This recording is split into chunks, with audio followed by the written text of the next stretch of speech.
What if your last breath was tonight? What if the doctors said there was nothing more they could do? Would you be ready to face the darkness? Or would you cry out for one more chance? My name is Maria Santos, and I come from Manila. I never thought that one ordinary night would become the moment I died, and came back by a miracle. That night, I could not breathe. I felt my chest closing. I tried my inhaler. I tried everything, but nothing worked. My body was shaking. My lungs were on fire. And in that moment I whispered, "God, please help me. I do not want to die." As I lay there in fear, something happened. A white mist moved across the room, and I felt the presence of my grandmother, Lola Rosa. She was already gone for many years, but there she was, touching my forehead, and suddenly, peace. My heart slowed, my body relaxed, and I felt like I was sinking into the bed. Then, on my left side, another presence, full of love. I just knew it was Mother Mary. Her energy was like an anchor of love. She was unconditional. She was holding me so I would not slip away. But then, I saw him. A massive being filling the whole space. At least 20 feet tall. Archangel Michael. His presence shook me to the core. I have never felt such power in all my life. He looked at me, and he said, "You are not your body. You are not your mind. You are more than your pain." And then, they breathed into my chest. Not air, but energy, their very essence. And for the first time that night, I felt relief. My lungs began to open, my chest expanded, and yet at the same moment, I felt myself leaving my body. I floated above, my thoughts still clear, my soul still awake. I asked, "What is happening to me?" And Archangel Michael answered, "This is a divine intervention. You are being shown the truth, that you are part of Source." I did not know it then, but I was about to face a journey beyond life, a journey that would shake my soul and deliver a warning for all of humanity. I drifted upward, and the room below became small, but my awareness stayed clear. I could see my own body on the bed, the machines, and the pale faces, and yet I felt nothing but calm. A soft mist circled me, and then I felt a hand on my forehead. It was Lola Rosa, my grandmother. Her touch was familiar, warm, like the first sunlight after a long storm. She smiled, without words. She did not speak, but I understood her love, and the weight on my chest began to lift. Next to her, a presence of gentle light stood to my left. I could not confuse it with anything else. It was Mother Mary. Her presence was an anchor, solid and tender at once. She wrapped me in a quiet that felt like forgiveness. I felt held, unconditionally, like a child finally allowed to rest. Then the air shifted. The entire space pulsed with a different frequency. Something vast moved into the room. He filled the space like a cathedral filled with sound. Archangel Michael, enormous and luminous. He was not a painted soldier with a sword. He was a presence of authority and mercy combined. I sensed his enormous height. The way my language tried to call him 20 feet tall felt small compared to his real size. He looked at me, and I felt seen, like a secret had been recognized and honored. His eyes contained both judgment and mercy, and in that instant I felt my shame loosen its grip. They told me what I had been carrying: grief, sorrow, the guilt of leaving a marriage that failed. They showed me how those emotions had become lodged in my chest, like stones that made every breath heavy. Archangel Michael reached toward me, and instead of a hand, he sent a breath of light. It moved through me, not like air, but like sunlight, passing through glass, warming and cleansing. I felt the breath enter my lungs, and with it came images and memories dissolving. My lungs opened as if someone had removed a shutter, and relief came in waves. At the same moment, I felt myself detach from my body, as if a string had been gently cut. My thoughts stayed intact.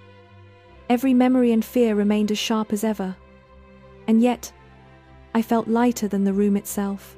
We moved together through a tunnel that was both bright and dark. The walls glowed with an orange, warm light. The passage had rhythm, like the beat of a giant heart, or like a drum, calling all lost things home. Archangel Michael guided me, not by force, but with clarity, showing scenes like movie frames that belonged to my life. He pointed out the moments I had judged myself hardest, times I had felt inadequate as a mother, times I had believed I was defined by failure. Each scene played and then softened. The intensity lessened with every breath they gave me. They taught me that pain had been a teacher, not a sentence. That guilt was a layer I could remove without losing myself. As we moved deeper, the tunnel widened until it opened into a vast space that felt like the center of everything. Colors I had no names for flowed like rivers, and there was a sense of presence that made my own thoughts seem small and intimate at the same time.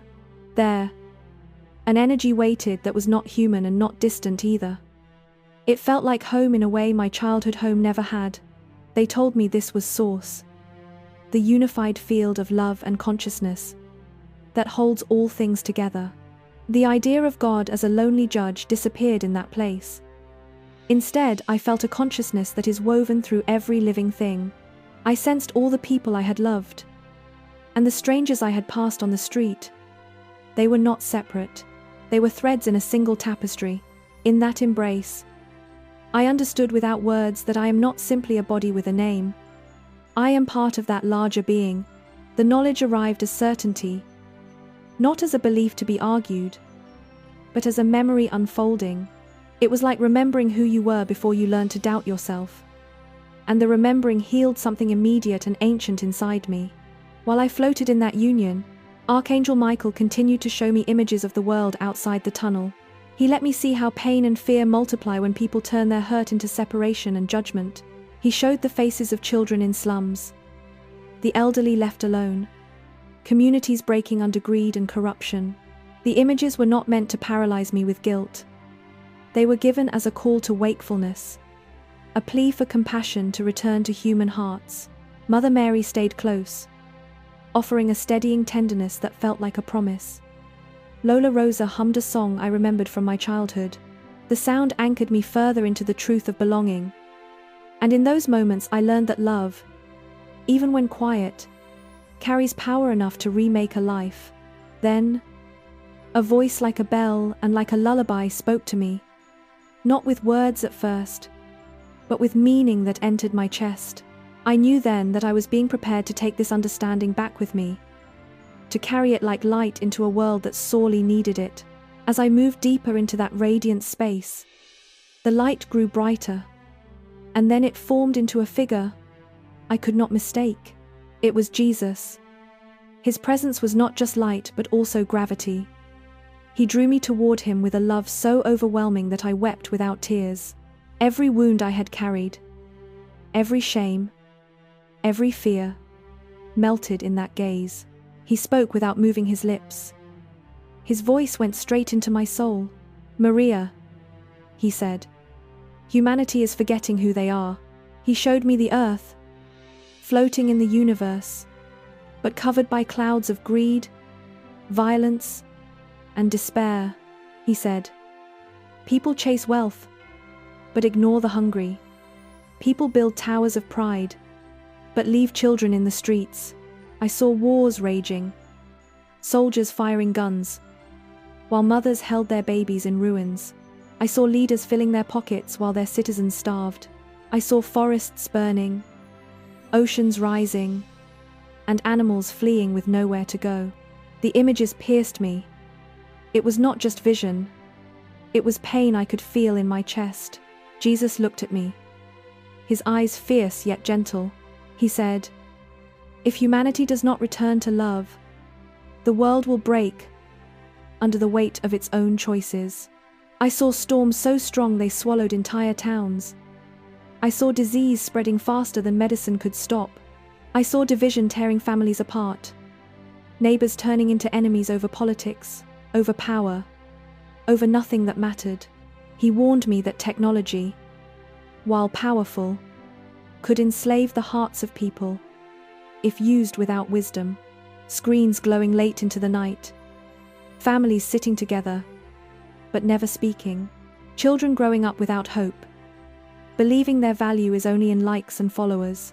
He said, "The soul of the world is starving, not for more food, but for love, truth, and compassion." My heart trembled. I asked him, "Lord, is there any hope?" He placed his hand on my shoulder, and warmth like the sun filled me. He said, "There is always hope, but humanity must choose it." He showed me people helping one another after a storm, strangers carrying the elderly, young men giving their last bread to a child. He said, "This is what keeps the world alive. Small acts of love that ripple further than you can see." Then his tone grew firm. He said, "Maria, tell them that silence in the face of injustice is also violence. Tell them that ignoring the cries of the poor is turning away from me. Tell them that every soul has the power to heal, but they must awaken to it." He said, "I gave humanity free will, and with it the power to create heaven or hell on earth." I asked him, "Why me? Why show this to someone like me?" He smiled and said, "Because the truth is not only for the powerful or the scholars. It is for the ordinary, the forgotten, the ones who know pain. Through your story, others will see themselves, and they will know that I am with them." The visions continued. I saw the Philippines, my homeland. I saw children begging on crowded streets. I saw workers laboring long hours for little pay. I saw families broken by migration, mothers leaving to work abroad, fathers lost in despair. And Jesus said, "This land is beloved, but it suffers because of greed and corruption." He said, "Rise up, not with anger, but with compassion. Stand for truth even when it costs you." The images shifted again. I saw nations fighting over resources. I saw rivers poisoned by waste. I saw young people losing themselves in drugs and hopelessness. And he said, Tell them that every choice matters. Tell them that every heart can either heal or wound the world." I wept. I told him I was afraid that people would not listen, that they would mock or doubt me. He said, "Do not fear. Even if one heart changes, it is worth your voice." He said, "Speak not to convince, but to awaken. Speak with love, and leave the rest to me." Then his light grew brighter, surrounding me until I could not see anything else. And his final words burned into me. "Maria, remind them that I am still here. Remind them that no darkness can overcome love. Remind them that every soul is precious. Carry this truth back and live it. For the world is in desperate need of witnesses." The light pulsed like a heartbeat, and I felt myself falling gently away from his embrace. Archangel Michael was at my side again, but now I carried a fire within me. The warning was heavy, but it was also a promise that change was possible if we chose love over fear. And I knew then I had been given not just a second chance at life, but a mission that would demand everything I had to give. As the vision of Jesus faded, Archangel Michael stood before me again. His presence was steady, towering, and yet filled with a compassion that reached through every fear I carried. He said, "Maria, you will not stay here. Your time is not finished." I felt both relief and sadness. Relief that I was not gone forever.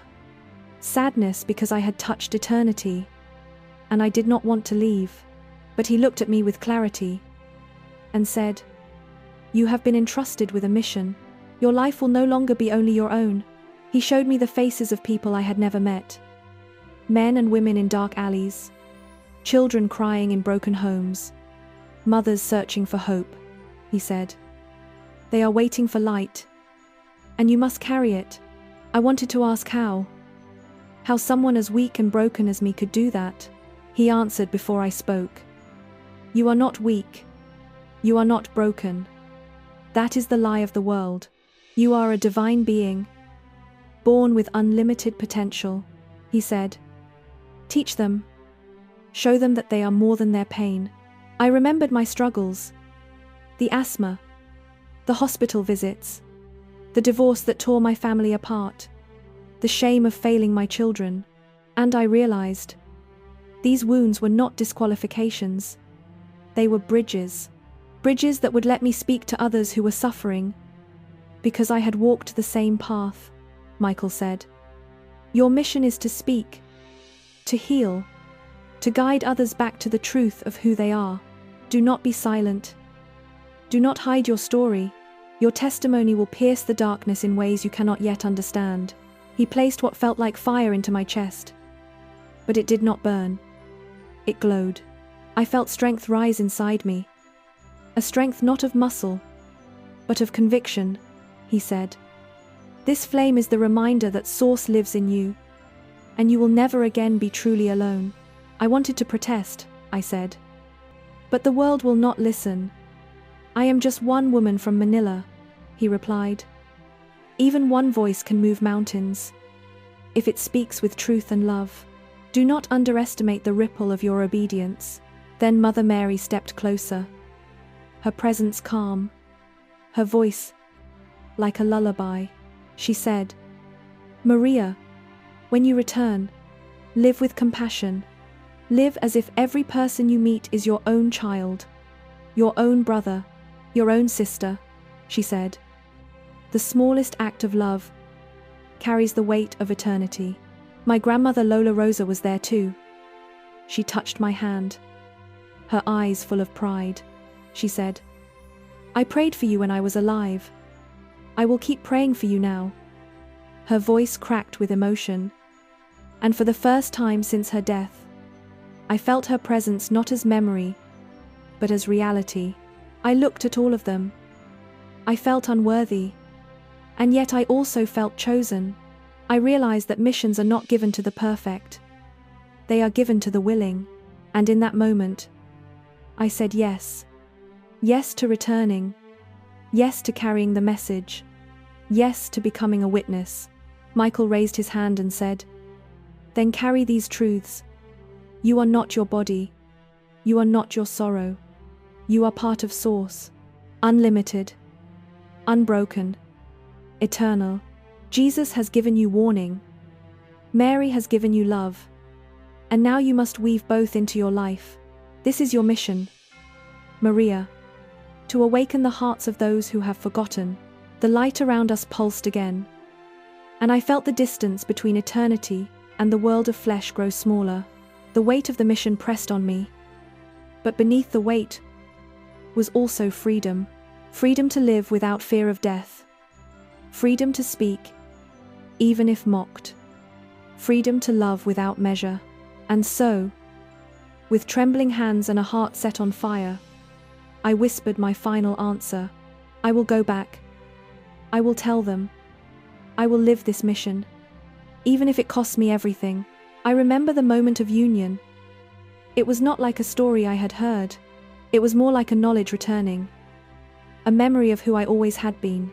My sense of self expanded beyond the edges of my skin and into everything around me.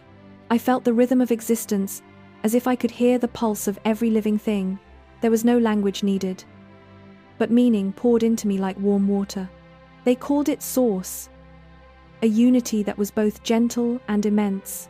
It felt like the hug of the universe, steady and inevitable, comforting and profound. In that field of union, time folded in on itself, past, present, and future blurred. I saw that my life was a single thread woven into a vast tapestry of souls. Every choice I ever made was visible as a color on the thread. Some bright, some dark, I saw how small acts of kindness made threads shine longer, and how cruelty made them fray. It was a vision that did not judge, but simply showed truth. And in seeing, I understood. They taught me about the body as a temple, not a prison, and not the totality either. Our bodies are vessels that hold the consciousness we carry. They record our pain like ink on skin. Emotions, they explained, are not enemies but messages, compressed into muscle and bone. When we fail to listen to these messages, they calcify into illness, into patterns that repeat across generations. Archangel Michael showed me the chest center, where I had kept sorrow and guilt as if they were trophies. He demonstrated how breath, intention, and forgiveness gently dissolve those stones into light. They revealed to me the chakra centers not as mystical fantasies, but as energetic organs of memory. Each center holds a quality: survival, identity, love, will, truth, vision, and connection to source.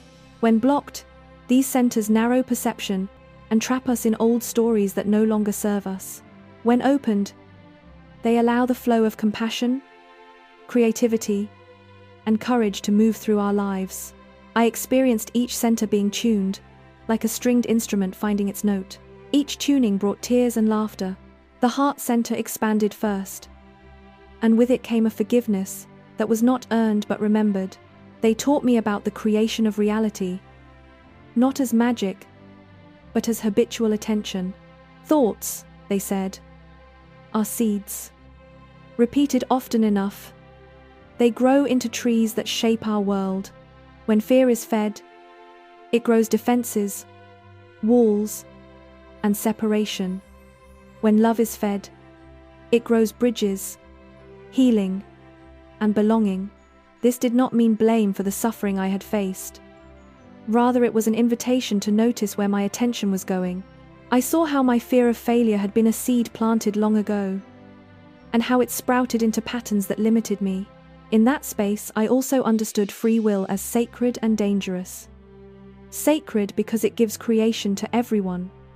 Dangerous because misuse of will can harm entire communities. They showed me societies built on scarcity and greed, where people were trained to hoard their light out of fear. I watched how systems perpetuate themselves by teaching children to value competition over care, accumulation over generosity, and I felt grief for the collective wounds that had been normalized as simply the way things are. But alongside grief, there was instruction, practical wisdom, for living in a broken world with an awake heart. They taught me rituals of return, breath practices that release trapped grief, simple acts of bearing witness to another's pain. They taught me how to anchor source in the body through daily devotion, through service, and through honest confession of fear. They taught me the power of small reparations, apologizing, giving back, showing up when it is uncomfortable to do so.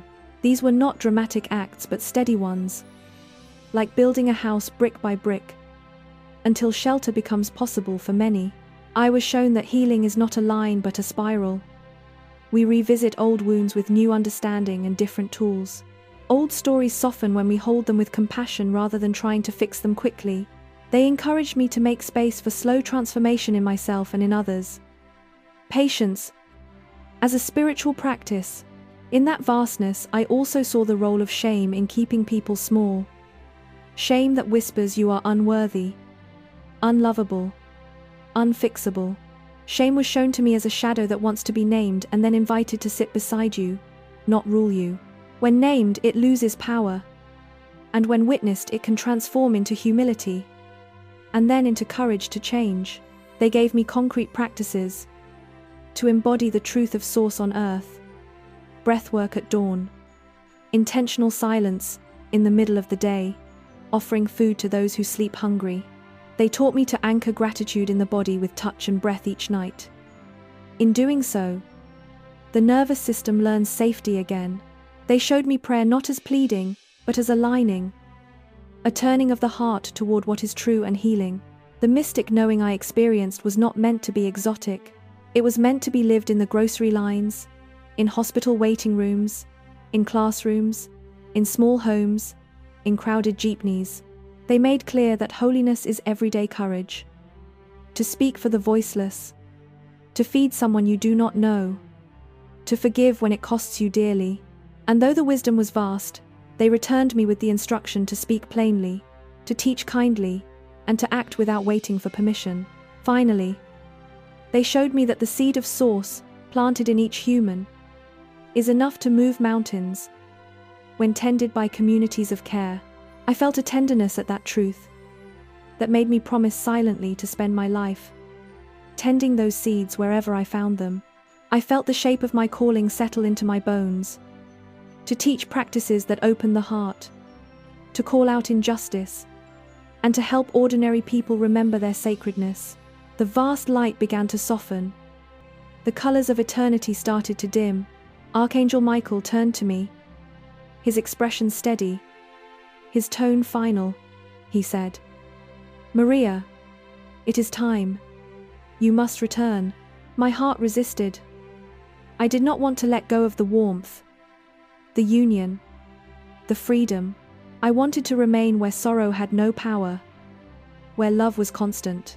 But the command was clear, and I knew obedience was part of my mission. The sensation of falling began. Not a violent crash, but a slow descent. I felt myself moving backward through layers of silence, through tunnels of orange glow. The further I traveled, the heavier I felt, like gravity returning after floating in space. Voices whispered as I descended, "Meditate on the silence. Remember the truth. Carry it with you." Their words were like threads tying eternity to my body, anchoring the wisdom so it would not slip away. I could still feel the breath of energy in my chest, as if fire had been sewn into my lungs. And then, a sudden pull. I slammed back into my body with a shock. My chest hurt as air returned. My lungs burned as they filled. I gasped, coughed, and tears poured from my eyes. The room was still the same, dark, silent, but I was no longer the same. The presence of Mary, Michael, and Jesus had lifted, replaced by a faint breeze at my side. It felt like a farewell, a whisper that said, "We are with you." Though unseen, I looked at my hands trembling. I touched my face wet with tears. I felt the mattress beneath me as if for the first time. Heavy, real, grounding, but inside I carried something limitless. The memory of source that could never be erased. I began to cry harder. Not from fear, but from gratitude. I knew that life had been given back to me. Not by accident, but by design. I understood that every breath from that night forward was part of a sacred assignment. Though the walls of my room were unchanged, I saw them differently. They no longer trapped me. They became a reminder that even the smallest space can be filled with light. I whispered into the stillness, "Thank you. Thank you for letting me return." That night I slept with a new awareness. My body still weak, my lungs still fragile, but my spirit stronger than ever, rooted in a freedom I had never known before. And I promised myself, I will not waste this second life. I will live it fully, for others, and for the mission I was given. I returned to the world with hands that trembled, and a heart that knew its task. My life looked the same narrow room, the same bills on the table, and yet everything had shifted inside me. For days I sat and watched the light move across the floor, and I practiced holding that inner light like a fragile flame. I learned to breathe deeper, to feel the place in my chest where grief had lived, and to speak to it with kindness. People asked me how I survived. They asked for a miracle explanation, but mostly they wanted a guarantee that death had been beaten. I told them the truth I was given. I said, I did not beat death by strength. I was returned as a messenger. I said, I was shown that we are not our failures, and that even in poverty and illness, we carry dignity that no one can take away. I began to walk the streets of Manila differently. I looked at mothers with children and did not rush past them. I sat with men who smelled of diesel and regret. I listened without fixing. And slowly they told me what their hearts held. Where before I had felt separate from their pain, now I felt woven to it like thread pulled through cloth. I started teaching small gatherings. Not in grand halls, but in living rooms, in barangay centers, in cramped spaces, where people made space for one another. I taught them simple breath practices that loosened the tightness in their chests. I taught them to name the shame and place it gently to the side. I told stories about Source and about the time Jesus warned me of a world starving for compassion, and people leaned forward to listen. My mission was not to preach condemnation. It was to offer a path back to tenderness, a way to live without turning pain into blame. I showed people that forgiveness is not forgetting but choosing the health of the heart over the weight of resentment. And slowly, as one life shared with another, small changes began to appear. Neighbors helped neighbors. Food was shared, and phones were put down for a meal. I also spoke clearly about the broken systems that steal hope. I named corruption when I saw it. I asked local leaders to account for the hungry in their care. I told the youth that their value was not measured by how many followers they had online, and many began to turn their attention from screens to service. These acts were not dramatic. They were small, stubborn, steady, but they were the kind of changes the angels had shown me could ripple outward. I knew my words could be mocked, and sometimes they were.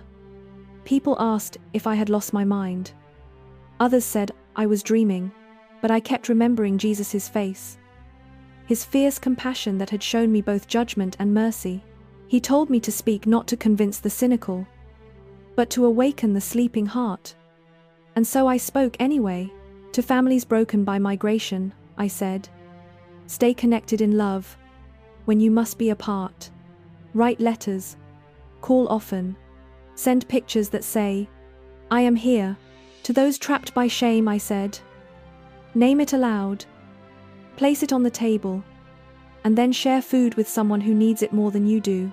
To leaders, I said, remember you serve a people, not a bank account. And to all I said, vote for compassion when you can. One night, in a small chapel, an old man came forward and took my hand.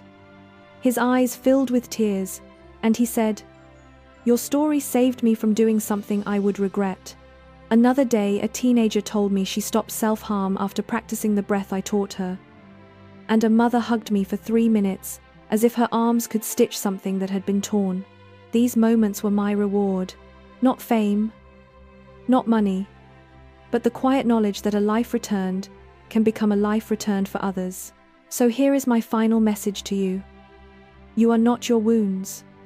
You are not the worst thing that happened to you. You are a thread in a vast tapestry.